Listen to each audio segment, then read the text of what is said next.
কেউ জাদুগ্রস্ত কিনা কিভাবে বোঝা যাবে? কোন ব্যক্তি জাদুগ্রস্ত কিনা এটা বোঝাটা অনেক সময় খুবই সহজ, আবার কোন কোন সময় একটু দুরূহ। আমাদের সমাজে জাদুগ্রস্ত রোগী হিসাবে আমরা যাদেরকে জানি তারা অনেকে জাদুগ্রস্ত, আবার অনেকে মানসিক রোগী। সাধারণ মানসিক রোগীকে অনেক সময় জাদুগ্রস্ত বা জিনে আক্রান্ত রোগী হিসাবে আমরা মনে করি। এটা অনেক সময় ভুল হয় আমাদের। তো এই জন্য জাদুগ্রস্ত রোগীর কিছু আলামত আছে, সে আলামতগুলো দেখে আমরা নিরূপণ করতে পারি কোন ব্যক্তিকে জাদু করা হয়েছে, অর্থাৎ ব্ল্যাক ম্যাজিক করা হয়েছে। এর আগে বলে রাখি যে ব্ল্যাক ম্যাজিক যে করে আর যে করায় পয়সা দিয়ে, এই উভয় ব্যক্তি শুধু কাবিরা গুনাহকারী নয়, বরং এই জাদুর কাজ যে ব্যক্তি করে, জাদুকর বা ব্ল্যাক ম্যাজিশিয়ান যে ব্যক্তি ব্ল্যাক ম্যাজিক করে মানুষের ক্ষতি করে, ইসলামী শরীয়ত দৃষ্টিকোণ থেকে সবচাইতে জঘন্য শাস্তির মুখোমুখি সে ব্যক্তি হবে। মৃত্যুদণ্ডের শাস্তি ইসলামী আদালত তাকে দিবে।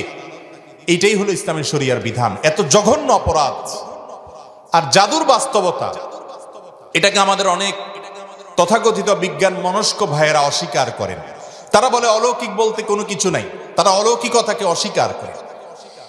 আমার মনে হয় এই একটা পয়েন্টে যদি একজন মানুষ নির্মোহভাবে নিরপেক্ষভাবে একটু যাচাই করার চেষ্টা করেন যে আসলে জাদু বলতে কোনো কিছু আছে কিনা, বা জেনে ধরা রোগী বা জিনের উপদ্রব বলতে কোনো কিছু আছে কিনা, একটু যদি অনুসন্ধান করা হয় এবং সেটা যদি ইনসাফের সাথে করা হয়, নির্মোহভাবে করা হয়, আমার তো মনে হয় এই যুগে আল্লাহর কোরআনের প্রতি ঈমান আনার জন্য আর কিচ্ছু দরকার নাই, এই একটা পয়েন্টই যথেষ্ট।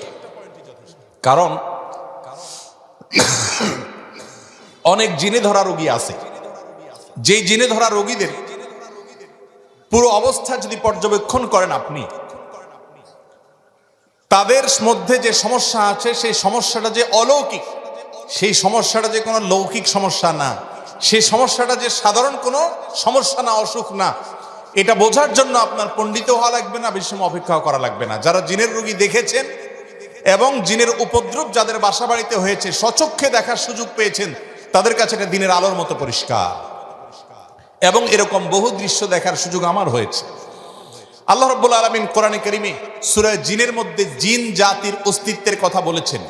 আমাদের তথাকথিত বিজ্ঞান মনস্ক ভাইয়েরা, বোনেরা, অনেক নাস্তিক বন্ধুরা তারা জিনের অস্তিত্বকে স্বীকার করে না, অথচ জিনের উপদ্রব যে বাসা বাড়িতে হয়েছে তারা জানে জিন আছে না নাই, তার উপদ্রব দেখে অনুমান করতে পারে, নিশ্চিত হতে পারে তারা। আমি ব্যক্তিগতভাবে এরকম কয়েকটা ঘটনার কথা জানি যে বাসায় মেয়েরা হয়তো কোনো তরকারি কেটে, ধরুন কুমড়া কেটে ফালি করে রেখেছে, তাকিয়ে দেখে ফালিটা নাই, নিয়ে গেছে। কে নিয়ে গেছে? আমার কোনো বিজ্ঞান মনস্ক ভাই এটার কোনো ব্যাখ্যা দাঁড় করাতে পারবে না। ফ্রিজ থেকে ডিম এনে ড্রয়িং রুমে মাঝখানে ছেড়ে দিস, কে ফেলেছে? কোনো ব্যাখ্যা বিজ্ঞান মনস্ক ভাইরা বের করতে পারবে না। এবং হয়তো জিনে কোনো ব্যক্তির উপরে আক্রমণ করেছে, তার উপরে সওয়ার হয়ে বসেছে, এই ব্যক্তি তাকে নিয়ে গাছের ডালে নিয়ে গেছে। এ ধরনের ঘটনাগুলো আমাদের চোখের সামনে অনেকবার ঘটেছে। এবং জাদুগ্রস্ত রোগীর বিষয়টা আরো পরিষ্কার।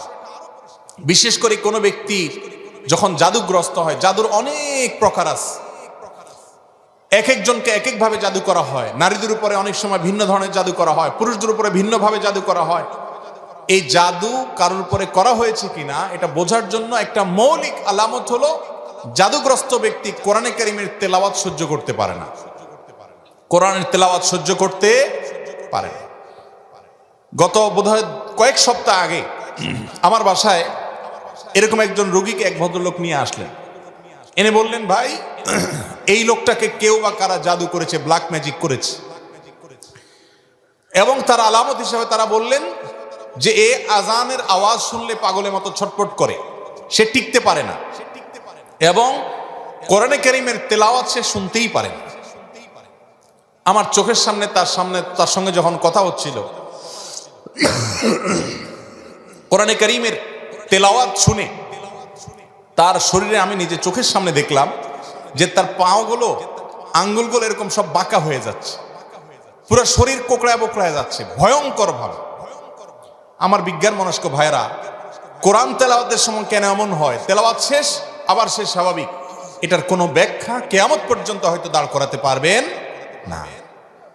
এই জাদুর অস্তিত্বকে অস্বীকার করার কোনো সুযোগ নেই। কোরআনে কারীমে আল্লাহ রাব্বুল আলামিন জাদুর অস্তিত্বের কথা উল্লেখ করেছেন, জিনের উপদ্রব হয় সে কথা আল্লাহ তাআলা কোরআনে উল্লেখ করেছেন। এই জন্য কোনো ব্যক্তি জাদুগ্রস্ত কিনা এটা বোঝার জন্য একটা মৌলিক আলামত হলো কোরআনে কারীমের তেলাওয়াত সাধারণত জাদুগ্রস্ত রোগী সহ্য করতে পারে না এবং অস্থির হয়ে যায়, কখনো শরীর ফুলে ওঠে, কখনো ছটফট করে, কখনো সে তেলাওয়াত বন্ধ করার জন্য তার যত জোর আছে তত জোর দিয়ে চেষ্টা করে। আমার পরিচিত অনেক মানুষ আছে এমন যাদের কথা জানি আমরা, কোরআন তেলাওয়াত তারা সহ্য করতে পারে না। এটা একটা আলামত যে লোকটাকে ব্ল্যাক ম্যাজিক করা হয়েছে। এরকম আরো বহু আলামত আছে। কখনো কখনো ব্ল্যাক ম্যাজিক করা হলে এই ব্যক্তি দিন দিন শুকায় যায়, খেতে পারে না, বাসার থেকে বের হতে পারে না, বিছানা থেকে উঠতেও পারে না ভালো করে। এমনিতে তার মধ্যে কোনো রোগ নেই। গত জুমার আগের জুমার সম্ভবত এরকম এক রোগীর কাছে এক ভদ্রলোক আমাকে নিয়ে গেলেন। তার দেশের বাইরে বিভিন্ন নামি দামি হাসপাতালে ট্রিটমেন্ট করেছেন, অনেক বড় বড় ডাক্তার দেখিয়েছেন, তার কোনো রোগ ধরা পড়ে না, কোনো ডায়াগনোসিস হয় না। তার সমস্যা হলো তিনি বিছানা থেকে উঠতেই পারেন না, দুর্বল হয়ে পড়ে থাকেন এবং সমস্ত ট্রিটমেন্ট করার পর খোলাসা আসলো তার শরীরে আসলে তেমন কোনো রোগই নেই। ভাইরা আমার, এই ধরনের সমস্যা আজকাল আমাদের ঘরে ঘরে অহরহ হচ্ছে। তো এই জাদু যেটা দিন দিন আমাদের সমাজে বেড়ে চলেছে, মূলত এখানে শয়তানের আশ্রয় নেওয়া হয় এবং কুফরি কালাম পাঠ করা হয়। এগুলোর মাধ্যমে মানুষের ক্ষতি করতে পারে। আল্লাহ রাব্বুল আলামিন সে অপশন রেখেছেন, এটা এক ধরনের পরীক্ষা, আল্লাহর বিভিন্ন হিকমা আছে এর পিছনে। তো যাই হোক, তো এই ধরনের জাদুগ্রস্ত ব্যক্তি যদি ধরা পড়ে, এই ব্যক্তির ট্রিটমেন্ট কি সেটা বলার আগে আরো কয়েকটা আলামত বলি। অনেক লোক আছে যাদের উপরে জিনের উপদ্রব হয়, জিন সাওয়ার হয়। জিন সাওয়ার হওয়ার একটা বড় আলামত হলো বেশি বেশি হাই তোলা, প্রয়োজনে অপ্রয়োজনে অনবরত হাই তুলতে থাকে। আমার এক নিয়ারেস্ট আত্মীয়কে, ছোট বাচ্চা মানুষ, আমি দেখেছি যে অনবরত মিনিটে মিনিটে হাই কোনোভাবে বন্ধ করা যায় না, হা করে থাকে, সারাক্ষণ সে হাই তুলতে থাকে এবং তার জিমানি আসতে থাকে। এটা এক প্রকার আলামত দুষ্ট জিনের উপদ্রব কারোর উপরে হওয়া। এর পাশাপাশি চোখ দিয়ে অনবরত পানি পড়তে থাকার অনেক আলামত আছে। বিশেষ করে যারা শরঈ ঝাড়ফুঁক করেন এই সমস্ত লোকেরা এগুলো ভালো বলতে পারবেন। আমি মৌলিক কয়েকটা আলামত বললাম, এই সম্পর্কে আমি এক্সপার্ট না। এই জন্য যেগুলো আমার চোখের সামনে দেখেছি, বিভিন্ন অভিজ্ঞ ব্যক্তিরা অভিজ্ঞতার আলোকে লিখেছেন এবং বর্ণনা করেছেন, সেগুলো আলোকে কয়েকটা আলামত বললাম। জাদু থেকে বেঁচে থাকার জন্য সাধারণভাবে আমাদের আমল হলো সকাল সন্ধ্যার দোয়াগুলো বেশি বেশি করে পড়া। আমরা একটা ছোট্ট বই লিখেছি, সকাল রাসূলুল্লাহ সাল্লাল্লাহু আলাইহি ওয়াসাল্লামের সকাল সন্ধ্যার দোয়া ও জিকির। এই বইটা আস-সুন্নাহ ফাউন্ডেশনে অর্ডার করে যে কোনো জায়গা থেকে পাওয়া যেতে পারে। এই বই ছাড়া আরো বিভিন্ন হিসনুল মুসলিম আছে, আরো বিভিন্ন বই আছে দোয়ার, সেগুলোতে সকালে এবং সন্ধ্যা নবী সাল্লাল্লাহু আলাইহি ওয়াসাল্লাম যে দোয়াগুলো পড়তেন, এর মধ্যে বিশেষ করে কয়েকটা দোয়ার কথা বলি। নাম্বার 1, সূরা ইখলাস, কুল হুয়াল্লাহ সূরা 3 বার, সূরা ফালাক 3 বার, সূরা নাস 3 বার সকালে, আবার সন্ধ্যায় 3 বার করে আসরের পরে বা মাগরিবের পরে পড়বেন। আরেকটা দোয়া হলো আউযু বিকালিমাতিল্লাহি তাম্মা ওয়া মিন শাররি কুল্লি শাইতানিন ওয়া হাম্মা ওয়া মিন কুল্লি আইনিন লাম্মা। এটা বেশি বেশি করে পড়া। এর মাধ্যমেও ব্ল্যাক ম্যাজিক এবং দুষ্টজনের উপদ্রব থেকে বাঁচা যায়। এছাড়া দুষ্টজনের উপদ্রব থেকে বাঁচার জন্য আলাদা অনেকগুলো আমল আছে। একটা ভিডিওতে আমরা বলেছি 15টি আমল আছে। বাসা বাড়িতে সাধারণত টয়লেটে এদের অবস্থানটা বেশি থাকে, পেশাব ময়লা ইত্যাদি বেশি থাকলে সেখানে থাকে, এবং নানা রকমের প্রাণীর ছবি ইত্যাদি টাঙানো থাকলে সেখানেও হয়, আরো অনেক কারণে হয়। এগুলো থেকে বাঁচার জন্য বাসায় প্রবেশের সঙ্গে বিসমিল্লাহ বলে প্রবেশ, আবার বের হওয়ার সময় বিসমিল্লাহ বলে বের হওয়া, এগুলো হলো এদের উপদ্রব থেকে বাঁচার উপায়। খাবার গ্রহণ করার সময় বিসমিল্লাহ এবং যে কোনো ভালো কাজের শুরুতে বিসমিল্লাহ। এরকম আরো অনেক আমল আছে। এই আমলগুলোর মাধ্যমে বিশেষ করে জাদু থেকে বাঁচার জন্য সূরা ফালাক নাস নাজিল হয়েছে। আমাদের সঙ্গে নবী করিম সাল্লাল্লাহু আলাইহি সাল্লাম, তাকে একজন ইহুদি, তার নাম ছিল লাবিদ ইবনে আসম, এই দুষ্ট লোকটা জাদু করেছে।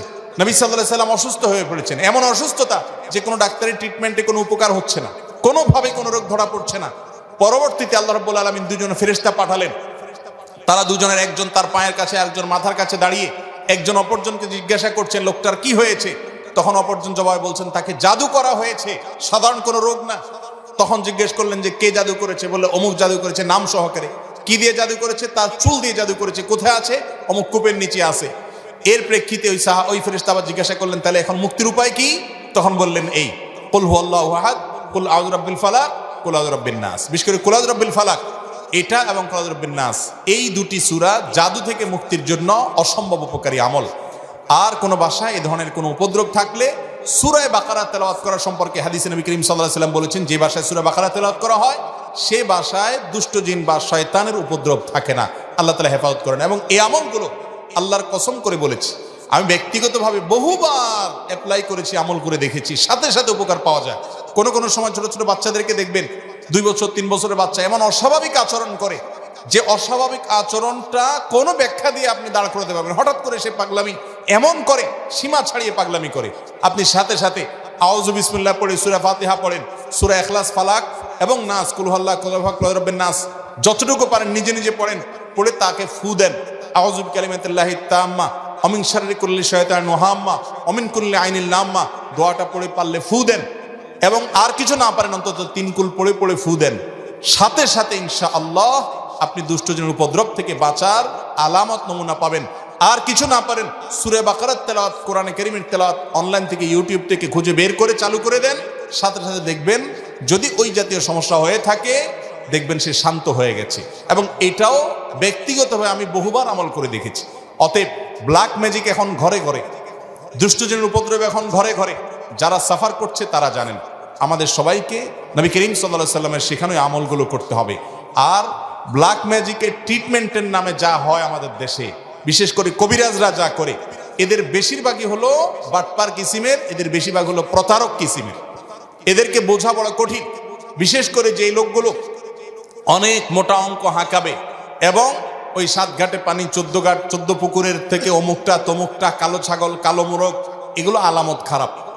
কোরআনে কারীম থেকে সরাসরি যারা ট্রিটমেন্ট করে, এই ট্রিটমেন্টগুলোই সাধারণত হয়ে থাকে সঠিক এবং যথার্থ ট্রিটমেন্ট।